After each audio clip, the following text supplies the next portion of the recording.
Everyone, बहुत बहुत स्वागत है आपका आपके अपने यूट्यूब चैनल साइकोलॉजी वर्ल्ड में।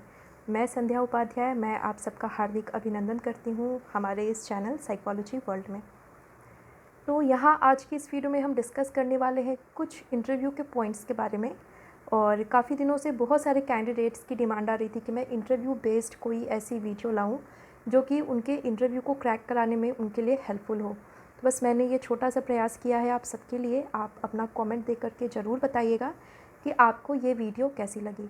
तो यहाँ पे सबसे पहले तो मैं उन सारे कैंडिडेट्स को बहुत बहुत बधाई देना चाहूँगी जिन्होंने यूपी पीजीटी साइकोलॉजी एग्ज़ाम को क्लियर कर लिया है और अब उनका इंटरव्यू लेटर भी आ गया है और वो अपने इंटरव्यू की तैयारी कर रहे हैं। आप सब कैंडिडेट्स को बहुत बहुत बधाई और आगे इंटरव्यू के लिए आप सबको हार्दिक शुभकामनाएँ। तो यहाँ आज हम डिस्कस करने वाले हैं कुछ ऐसे बेसिक इंटरव्यू रूल्स के बारे में जो आप सबको पता होना चाहिए। सो वीडियो को स्टार्ट करते हैं। Let's start. आप किसी भी चीज़ के इंटरव्यू के लिए जा रहे हों, यहाँ तो बेसिकली हम इस सीरीज़ में बात करने वाले हैं बेसिकली टीचिंग इंटरव्यूज़ के बारे में। हम एक एक करके नेट के interview, PGT interview, counsellor interview, इन सब पे आएंगे। बट यहाँ पे आज की इस वीडियो में जो चीज़ें बताने वाली हूँ, जो पॉइंट्स मैं बताने वाली हूँ, वो लगभग हर इंटरव्यू के लिए आपको फॉलो करने चाहिए। तो यहाँ पे सबसे पहले तो बात ये है कि हमें ये कौन कौन से ऐसे रूल्स हैं जो हमें इंटरव्यू में जाने के पहले, मीन्स रूल हम नहीं कह सकते, हम इसको एक तैयारी कह सकते हैं, हम इसको एक प्रिपरेशन कह सकते हैं कि हमें किस तरह से अपने आप को इंटरव्यू के लिए प्रिपेयर करना है before going to the interview venue पर जाने से पहले हमें अपने साथ क्या क्या चीज़ें अपने साथ में रखनी चाहिए। तो यहाँ सबसे पहले तो आपका जो भी डॉक्यूमेंटेशन है, आपके सारे डॉक्यूमेंटेशंस बिल्कुल क्लियर होने चाहिए। इसके साथ ही सारे डॉक्यूमेंट्स की कम से कम 2 फ़ोटोकॉपी, एटलीस्ट 2 कॉपीज़ आपके पास में बिल्कुल होनी ही चाहिए। इसके साथ ही साथ में आपके पास में आपका फ़ोटोग्राफ भी होना चाहिए, जो फ़ोटोग्राफ आपने पासपोर्ट साइज़ का फ़ोटोग्राफ आपने फॉर्म फिल करते हुए अपने फॉर्म पे लगाया हुआ था। इसके साथ ही साथ में आपके पास आप कोई एक आईडी ले सकते हैं। आईडी के रूप में आप चाहें तो पैन कार्ड ले सकते हैं, आधार कार्ड ले सकते हैं, वोटर आईडी, पासपोर्ट, मीन्स आपके पास जो भी आईडी है उसको आप ले सकते हैं। इसके बाद आपको अपने साथ एक पेन ज़रूर रखना चाहिए। कभी भी आपको कहीं भी पेन की ज़रूरत पड़ सकती है और अगर वहाँ आप किसी से पेन को बोरो करते हैं तो वहाँ आपका इम्प्रेशन अच्छा नहीं होगा। वहाँ आपका फ़र्स्ट इम्प्रेशन थोड़ा सा मीन्स नेगेटिव जा सकता है कि आप एक स्टूडेंट हैं और आपके पास एक पेन नहीं है।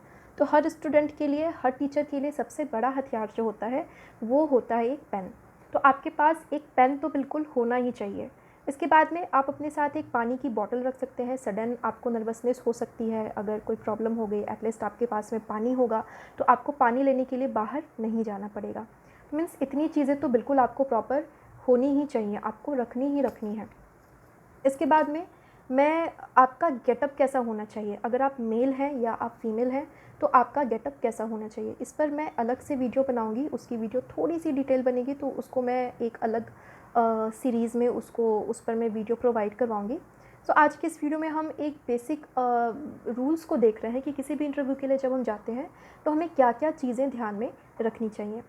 इसके बाद आप जब इंटरव्यू के लिए जाते हैं तो आपको थोड़ी देर का वेट करना होता है। मीन्स सारी तैयारियां होती रहती हैं, है ना, सारे पैनल्स एक साथ बैठे होते हैं और कुछ एक एक करके कैंडिडेट्स फिर इंटरव्यू रूम में जाते हैं, पैनल के सामने जाते हैं।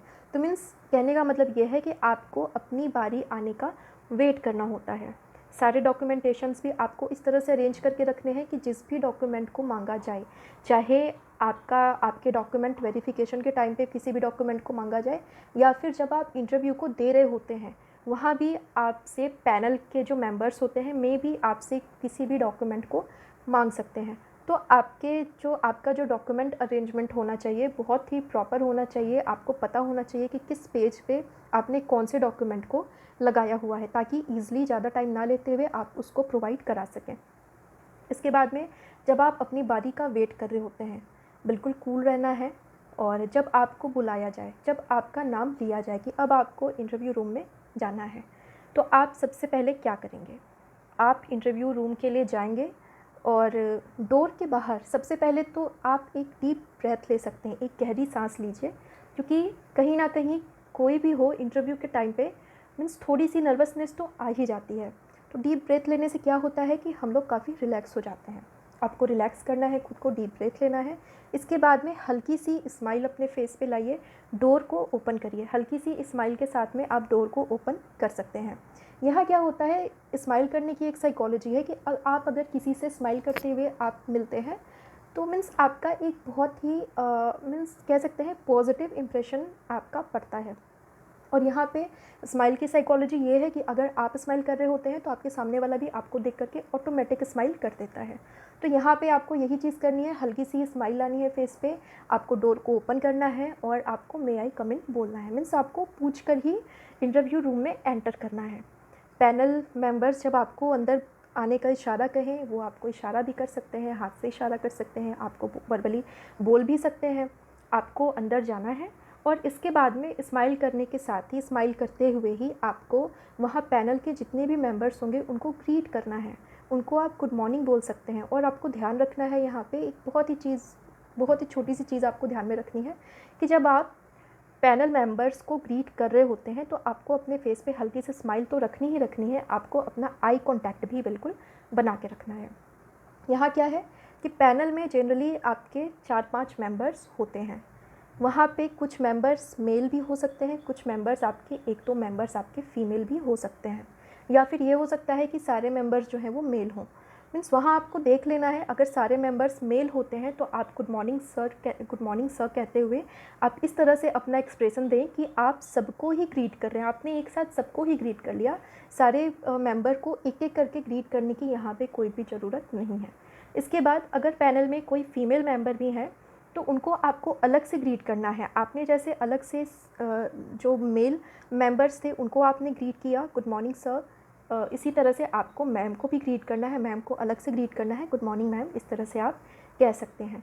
इसके बाद जब तक आपको बैठने को ना कहा जाए तब तक आपको बैठना नहीं है। कई बार कैंडिडेट्स यही मिस्टेक करते हैं कि वो जाकर बैठ जाते हैं, लेकिन वहाँ पे वेट करना है आपको। जब पैनल्स आपको खुद ही इशारा करेंगे बैठने का कि आप बैठ जाइए, या फिर आपको वर्बली कह सकते हैं बैठने के लिए, तो आपको बैठ जाना है, रिलैक्स करना है, बिल्कुल बहुत ही रिलैक्स होकर बैठना है। इनफैक्ट मैं ये कहूँगी कि बैठने की प्रैक्टिस, आपको किस तरह से बैठना है, इसकी प्रैक्टिस आप घर से करके जाएं। आप एक मिरर के सामने बैठ के देख सकते हैं कि आप इस तरह से बैठें कि आपकी बैठने की पोजीशन भी बिल्कुल करेक्ट हो और आप नर्वस भी ना हो, आप बिल्कुल रिलैक्स होकर के बैठे हों। तो इस तरह से आप बैठने की प्रैक्टिस आप घर से ही करके जाएँ, रिलैक्स होकर के बैठें। और कई बार ऐसा होता है कि इंटरव्यू पैनल मेंबर्स जो होते हैं वो आपको वाटर भी ऑफ़र करते हैं। कई बार कैंडिडेट्स हमें नर्वस दिखते हैं, टायर्ड दिखते हैं, तो मीन्स उनको रिलैक्स करने के लिए, उनसे रैपिड बनाने के लिए कैंडिडेट उनको वाटर भी ऑफ़र करते हैं। तो अगर आपको वाटर ऑफ़र किया जा रहा है तो आप उस वाटर को ले सकते हैं, अदरवाइज़ आप नहीं भी ले सकते। ऐसा कोई मैंडेटरी नहीं है कि वाटर आपको लेना है या नहीं लेना है, उससे आपके कोई मार्क्स नहीं कटने वाले हैं। तो अगर आपको नीड हो रही है वाटर की तो आप ले सकते हैं, अगर आपको नीड नहीं लग रही है तो आप वाटर के लिए नो थैंक यू बोल सकते हैं। इसके बाद आपको रिलैक्स होकर बैठना है। फिर आपका इंटरव्यू जो है, जब आप रिलैक्स हो जाते हैं फिर आपका इंटरव्यू जो है वो स्टार्ट किया जाता है। तो आज की इस वीडियो में यहीं तक। नेक्स्ट वीडियो में हम लोग डिस्कस करेंगे कि इंटरव्यू में जनरली किस तरह के क्वेश्चंस आपसे पूछे जाते हैं। इसके बाद में धीरे धीरे हम साइकोलॉजी के भी टॉपिक पर आएंगे कि साइकोलॉजी, पीजीटी साइकोलॉजी का इंटरव्यू है या नेट साइकोलॉजी का इंटरव्यू है या पीएचडी के लिए इंटरव्यू है, तो वहाँ पे आपके किस तरह के क्वेश्चंस होते हैं। कुछ क्वेश्चंस ऐसे होते हैं जो कि कॉमन होते हैं, आप किसी भी इंटरव्यू के लिए जाएं वो आपसे पूछे ही जाते हैं, चाहे आप पीएचडी के लिए जाएं या आप नेट के लिए जाएं या आप पीजीटी टीचिंग के लिए जाएं, आपसे मतलब वो पूछे ही जाते हैं। तो यहाँ पे उसको हम नेक्स्ट वीडियो में देखेंगे, डिटेल में देखेंगे, एक एक पॉइंट को देखेंगे कि आपसे कौन कौन से क्वेश्चंस पूछे जा सकते हैं, आपको किस किस चीज़ के लिए, किस क्वेश्चंस के लिए आपको प्रिपेयर रहना है।